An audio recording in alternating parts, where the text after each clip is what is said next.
Hello friends.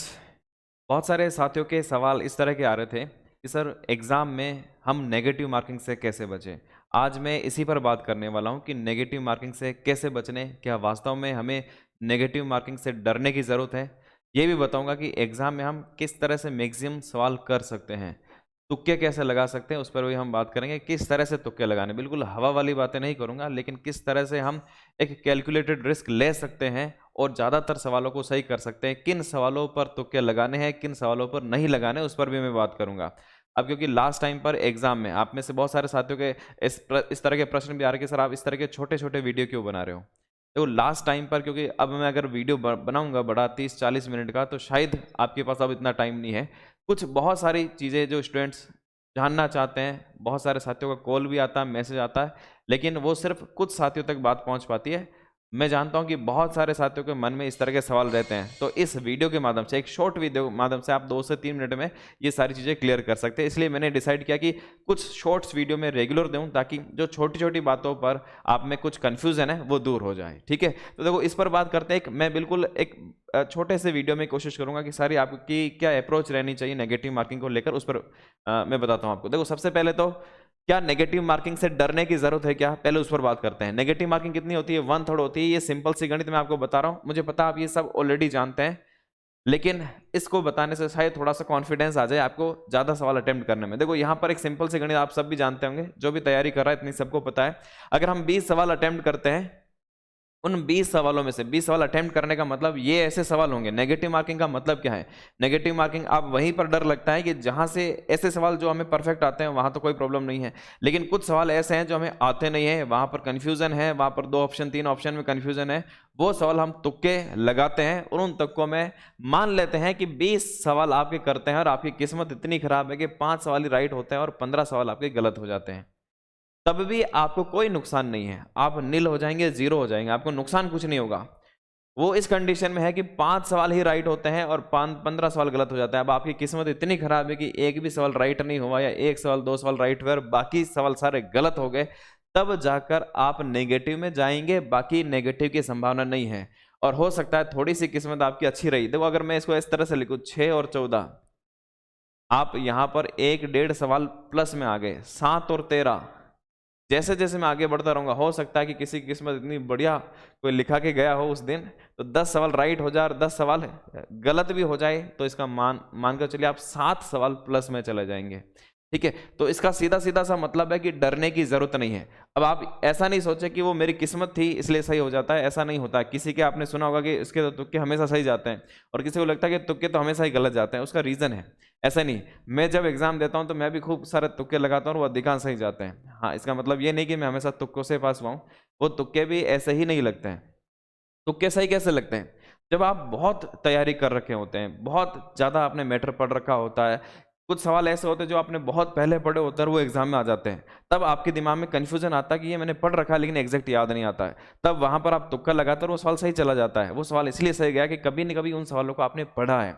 तो जिन लोगों के तुक्के ज्यादा सही होते हैं, तो ऐसा हो सकता है कि उनको कहीं ना कहीं उन्होंने वो चीजों को पढ़ा है, इसलिए उनके तुक्के ज्यादा सही जाते हैं। और कोई ऐसे हवा में ही तुक्के लगाते जिन्होंने कभी कुछ चीजें पढ़ी नहीं, ऐसे ही तुक्का लगाया, वो वहां पर किस्मत की बात होती है। तो ऐसा नहीं होता है। अगर ऐसा कुछ सामने आता है, अभी मैं आपको बताऊंगा कि कहाँ आपको तुक्के लगाने और कहाँ नहीं लगाने। तो यहां पर अगर आप इस कंडीशन में तुक्के लगाते हैं, तो भी ये मानकर चलिए कि नेगेटिव मार्किंग से आप फायदे में ही रहेंगे, नुकसान में कम रहेंगे, अगर आप कैलकुलेटेड तरीके से इन सवालों को अटेम्प्ट करते हैं। पहली बात तो ये समझ आना चाहिए कि नेगेटिव मार्किंग से डरना नहीं है, ऐसा नहीं करना है। बहुत साथी ऐसे भी करते हैं कि 40 सवाल आए, 100 में से 50 सवाल आए, उनको करके बैठ के एक भी सवाल अटेम्प्ट नहीं करना है। वो आपका बहुत नुकसान हो सकता है, क्योंकि कई बार ऐसा होता है आपको लगता है कि 50 सवाल मुझे पक्के आते हैं, उनमें से भी 5-7 सवाल गलत हो जाते हैं और आप रेस से बाहर हो जाते हैं। मैं आपको ये कहूंगा कि कुछ सवालों पर आपको रिस्क लेनी है। मैं आपको रिस्क लेने की बात कह रहा हूं, आपको रिस्क लेनी है और उन सवालों को अटेम्प्ट करना है। ठीक है, तो किस तरह से करना है उस पर भी बात करते हैं। देखो मैंने आपको आगे आपको ये भी लिखा है। दूसरा, नेगेटिव मार्किंग कैसे हो सकती है? एक तो हमने कहा कि तुक्के लगाते हैं, वहां से नेगेटिव हो सकता है। दूसरा नेगेटिव हो सकता है हमारी एरर की वजह से, लापरवाही की वजह से, ह्यूमन एरर की वजह से। कई बार हम सवालों को सही नहीं पढ़ते हैं, तो यहां पर मैंने लिखा है सवालों को आप सही से पढ़ें। ज्यादातर कंफ्यूजन कैसे होता है? सत्य है, या फिर कई बार ऐसा आ जाता है सत्य नहीं है, और हम जल्दबाजी में पढ़ लेते हैं कौन सा कथन सत्य है, पहला देखते हैं और उसी को राइट कर देते, जबकि सवाल था सत्य नहीं है। वो आपको चूज करना होता है, और वो सबसे लास्ट ऑप्शन में या सी ऑप्शन में दे रखा होता है, और आपने पहला ऑप्शन देकर राइट कर दिया और ओएमआर शीट भर दी, आपके गलत हो जाते हैं। इस तरह की नेगेटिव मार्किंग से बचने हुए आते हुए सवाल को गलत कभी नहीं करना है, वो सबसे बड़ा पीड़ा देता है बाद में। इसलिए सवाल को ध्यान से पढ़ना है, उसके बाद चारों ऑप्शन को भी सही ध्यान से पढ़ना है। कई बार ऑप्शन ऐसे कंफ्यूजिंग वाले होते हैं, एक जैसे दिखते हैं, हम जल्दबाजी में पहले ऑप्शन को देखते हैं, दूसरे ऑप्शन को देखते हैं, राइट कर देते हैं, जबकि उससे मिलता जुलता ऑप्शन जो राइट ऑप्शन होता है वो सी या डी में नीचे आ जाता है। कई बार ऐसा होता है, इसको भी ध्यान से पढ़ना है। मैंने यहाँ पर लिखा है एलिमिनेटेड मेथड को आपको यूज करना है। एलिमिनेटेड मेथड का मतलब क्या होता है, वो ज्यादा बेटर है जब आपको चार ऑप्शन दे रखे हैं, चार ऑप्शन दे रखे हैं तो सवाल को इस तरह से ध्यान से पढ़ना है कि चारों ऑप्शन को पढ़ना है, और चारों ऑप्शन को देकर के ये ऑप्शन नहीं हो सकता, ये ऑप्शन नहीं हो सकता, ये ऑप्शन नहीं हो सकता, फिर लास्ट में जो ऑप्शन बचता है ऑटोमेटिक आपका आंसर निकलकर आपके सामने आता है। इस मेथड में बहुत कम चांस है कि आपका सवाल गलत हो, यानी कि आपको तीन ऑप्शन को गलत कर देने का ये तो हो ही नहीं सकता, चौथा आंसर ऑटोमेटिक निकल जाता है। यानी इसका मतलब है आपने सवाल को अच्छे से पढ़ा है। और कई बार ओएमआर शीट भरते हुए गलती हो जाती है, आपने सवाल पेपर में से अटेम्प्ट किया, पेपर में सही निशान लगाया, लेकिन ओएमआर शीट भरते भरते एक ही जगह आपने गलती से बी भरना आ गया, डी भरना आ गया, यार 13वें सवाल में ए भरना था, आपने 14वें सवाल में या 12वें सवाल में ए भर दिया, वहां से मिस्टेक हो जाती है। इस मिस्टेक को नहीं करना। ये सिली मिस्टेक वो होती है जो हमारी ह्यूमन एरर या लापरवाही या जल्दबाजी की वजह से होती है, या एग्जाम में हड़बड़ाहट की वजह से होती है, या लो कॉन्फिडेंस की वजह से होती है। इस तरह की नेगेटिव मार्किंग से तो बचना ही है। ये कैसे होता है, ये मैं आपको हमेशा से बता रहा हूँ, जितनी ज़्यादा आप प्रैक्टिस करें, एग्जाम से पहले कोशिश करें पॉसिबल हो तो ऑफलाइन ओएमआर शीट पर भी, घर पे भी आप प्रैक्टिस करके देख सकते हैं। ठीक है, ऐसी एरर बाकी आपको ऑनलाइन ऑफलाइन में ऐसे खूब मिलती होगी कि आपको आते हुए सवाल भी गलत हो जाते हैं। कम से कम वो सवाल आपको गलत नहीं करने हैं। ठीक है, अब कौन से सवाल करने हैं और कौन से सवाल नहीं करने हैं, मैं वो बात कर रहा हूं कि किन सवालों पर तुक्का लगाना है, किन सवालों पर नहीं लगाना है, वो बात में मैं आपको बता देता हूं। और लास्ट में मैं आपको ये बताऊंगा कि आपको हिंदी में पेपर फर्स्ट में कितना टारगेट रखकर चलना है, सेकंड में कितना टारगेट रखकर चलना है, ये भी मैं आपको बताऊंगा अगर आपको एक अच्छी रैंक सिक्योर करनी। तो सबसे पहले मैंने यहां पर इस तरह से लिखा दो ऑप्शन, मतलब कि आपने दो ऑप्शन कट कर दिए हैं, आपने दो ऑप्शन कट कर दिए हैं कि ये दो ऑप्शन, अगर आपने इतनी पढ़ाई कर ली है, चार में से अगर आप दो ऑप्शन कट कर सकते हैं, हाँ ये तो मुझे पता है, ये तो नहीं हो सकता, ये नहीं हो सकता, अब दो ऑप्शन में कंफ्यूजन है, मैं आपको सलाह दूंगा कि वहां पर आप मैक्सिमम सवाल कर सकते हैं। मैं तो ये कहूंगा आप सारे सवाल अटेम्प्ट कर सकते हैं, मैं तो सारे सवाल अटेम्प्ट करता हूं। उसकी प्रोबेबिलिटी देखो 50% भी माने, दो में से एक सवाल राइट होने की संभावना भी माने, 10 सवाल राइट हो जाए और 10 सवाल गलत भी हो जाए 20 में से, तो देखो आपको 3 नंबर, 3.25 नंबर यहां पर कटेंगे, 7 सवालों का आपका फायदा हो जाएगा। तो इसमें नुकसान सबसे कम होने की संभावना है, ऐसा नहीं है, इसमें भी ऐसा हो सकता है कि 20 में से 20 गलत हो सकता है, लेकिन संभावना ज्यादा होती है यहां पर आपको पॉजिटिव मार्क्स मिलने की। अगर आप सिर्फ एक ऑप्शन ही कट कर पा रहे हैं और बाकी 3 ऑप्शन में आपको डाउट है, वो सवाल आप छोड़ सकते हैं। लेकिन कुछ सवाल अगर आपको आपका इंट्यूशन कह रहा है कि हाँ ये सवाल हो सकता है, उस पर थोड़ा सा विश्वास कर सकते हैं। मैंने लिखा कुछ सवाल कर सकते हैं, ज़्यादा सवाल आपको यहाँ नहीं करने हैं। और ऐसा कोई सवाल आए जिसमें आपको 4 ऑप्शन के बारे में कुछ भी नहीं पता है, हवा में तुक्के लगा रहे हैं, वो आपके लिए बहुत बड़ी मिस्टेक हो सकती है। मैं आपको सलाह दूंगा कि उन सवालों को आप छोड़ दें जिसमें से चारों ही आपको नहीं आते और आप ऐसे है ना अकड़ बकड़ बम्बे बोई या जय माता दी ऐसे ही कर रहे हैं, वहां पर बड़ी मिस्टेक हो सकती है और वो आपके यहाँ पर गलती हो सकती है। तो ये 4 ऑप्शन वाले तो बिल्कुल छोड़ देना है। क्लियर है, ये इस तरह से आपको तुक्का लगाना है, ये ध्यान रखना है। अगर इस तरह से लगाएंगे तो आपको फायदा हो सकता है, अगर ऐसे ही लगाए हवा में तो नुकसान भी हो सकता है। अब मैं आपके बात कर लेता हूं, पेपर फर्स्ट हिंदी में आपको टारगेट क्या रखकर चलना और किस तरह से अटेम्प्ट करना, और पेपर सेकंड जीके और जीएस की भी बात करेंगे। देखो सबसे पहले मैंने आपको मैं वो मार्क्स लिख रहा हूं, मैं जो टारगेट लिखे मैं टॉपर को ध्यान में रखकर ये बता रहा हूं, जो चाहते हैं। ये टॉपर कौन है, एक तो जनरल मेल कैंडिडेट की बात कर रहा हूं मैं, जनरल मेल कैंडिडेट, उसकी कट ऑफ को ध्यान में रखकर, उसकी मेरिट को ध्यान में रखकर ये बात बता रहा हूं मैं। अगर कोई जनरल मेल कैंडिडेट है और उसको एक अच्छी रैंक सिक्योर करनी है तो उसको टारगेट लेकर क्या चलना चाहिए, उसकी मैं बात कर रहा हूं। तो अदर कैंडिडेट्स जो दूसरी कैटेगरी से बिलोंग करते हैं, इनको देखकर डरना नहीं है। आप अपनी कैटेगरी के हिसाब से अपना टारगेट थोड़ा सा कम भी हो तो भी चल जाएगा, इससे इतने नंबर नहीं भी आएंगे तो भी आप टॉप कर सकते हैं। कितना अंतर रखना वो मैं पहले वीडियो में बता चुका हूं। तो देखो अगर जनरल मेल कैंडिडेट है तो आपको यहां पर हिंदी में टारगेट रखकर चलना पड़ेगा 85 से 90 सवाल का। 90 का मतलब 180 नंबर, और 85 का मतलब यहाँ पर हो रहा है 170 नंबर का टारगेट आपको लेकर चलना पड़ेगा। मैं ये सवाल की बात कर रहा हूँ कि नेगेटिव निकाल कर, ध्यान रखना, नेगेटिव निकाल कर आपको 85 से 90 करना है। वैसे अगर आप 85 90 नेगेटिव तो ज़्यादा गुंजाइश बचती भी नहीं है 100 में से, तो इतने सवाल तो आपको करना पड़ेगा। इसका मतलब क्या है, ये टारगेट आपको लेकर चलना पड़ेगा हिंदी में। मैं आपको पेपर सेकंड का भी बताऊंगा, हो सकता है किसी का पेपर सेकंड बहुत अच्छा हो, हिंदी थोड़ा कमजोर होगा, तो आपको एडजस्ट कर लेना है वहां पर।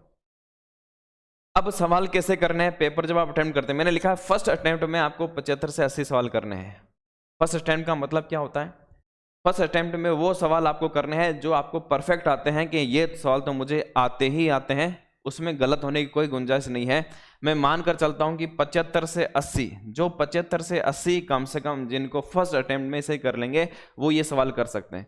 अब देखो, जो जिसका टारगेट जो पहले अटेम्प्ट में ही 85 से 90 कर लेता है, फिर तो उसको चिंता करने की बात ही नहीं कि आपको 85 से 90 सवाल आ रहे हैं और 10 सवाल बिल्कुल भी नहीं आ रहे, तो भले ही उनको छोड़ दो, कोई चिंता करने वाली बात ही नहीं, आप टॉपर कैंडिडेट वैसे भी हैं, ठीक है। और जिनको 85 से 90 आ जाते हैं उनको 10 सवाल छोड़ने की जरूरत भी नहीं, वो उसको भी कर सकता है, कोई ज्यादा नुकसान होने वाली बात नहीं है, वहां पर भी फायदा ही होगा। तो अगर आप फर्स्ट अटेम्प्ट में ये ले आते हैं तो बहुत बढ़िया बात है, आप फेलियर है। लेकिन मैं मानकर चल रहा हूँ ये एक सिर्फ अनुमान है, ध्यान देना, ये मैंने अपने अनुमान लगाया, इससे गणित बिल्कुल अलग हो सकती है, लेकिन एक अनुमान यहाँ पर लगा रहे हैं कि फर्स्ट अटेम्प्ट में आप 75 से 80 सवाल अगर अटेम्प्ट कर लेते हो तो आपकी संभावना है यहाँ पर ला सकते हैं। इसके बाद सेकंड अटेम्प्ट में कौन से सवाल करने हैं, जो अभी मैंने बताया कि दो आपको ऑप्शन आपने कट कर दिया और दो ऑप्शन में कंफ्यूजन है, सेकंड अटेम्प्ट में उन सवालों को आप कर सकते हैं। देखो, मैं पेपर करने का एक तरीका बता रहा हूं। फर्स्ट अटेम्प्ट लीजिए, पूरा पेपर पढ़ लिए 1 से 100 तक, उसमें से वो सारा सवाल कर लीजिए जो आपको परफेक्ट आते हैं। वो 75 से 80 सवाल फर्स्ट अटेम्प्ट में हो जाने चाहिए, तब तो आप इस टारगेट को अचीव कर लेंगे, ठीक है। लेकिन अगर आप फर्स्ट अटेम्प्ट में 40-50 कर पाते हैं तो बड़ा मुश्किल है कि आप यहां पर पहुंच पाएंगे, वो तो आपकी किस्मत वाली बात है। और ध्यान देना, मैं ये टॉपर कैंडिडेट की बात कर रहा हूं, जनरल मेल कैंडिडेट की, बाकी के लिए थोड़ा सा टारगेट कम भी हो सकता है, वो पिछले कट ऑफ के आधार पर मैंने आपको पहले बता दिया था। उसके बाद सेकंड अटेम्प्ट में मैंने बताया 15 से 20 सवाल आप करते हैं, उसमें से मैं मानकर चलता हूं कि अगर आप ठीक ठाक आपकी किस्मत रही तो आप यहां से 10 सवाल भी सही करके चले जाते हैं तो भी आपका काम यहाँ पर बन जाएगा और यहाँ पर आपका काम हो जाएगा, आप इतने नंबर ले आते हैं। थर्ड अटेम्प्ट का मतलब जहाँ पर केवल एक ऑप्शन आप कट कर पा रहे हैं, 3 ऑप्शन में चूज करना, तो मैंने आपको बताया कि 4-5% जो बच रहे हैं लास्ट में, तो 4-5 ही बचेंगे यहाँ पर, उनको आप चाहे तो अटेम्प्ट कर सकते हैं, चाहे तो छोड़ भी सकते हैं। कोई इसमें से अगर एक सवाल भी सही होता है और 2 सवाल 3 सवाल गलत भी हो जाते हैं तो भी कोई नुकसान नहीं है, आप चाहे तो उनमें से 2-3 सवालों को अटेम्प्ट कर सकते हैं। तो ये टारगेट लेकर आप चल सकते हैं।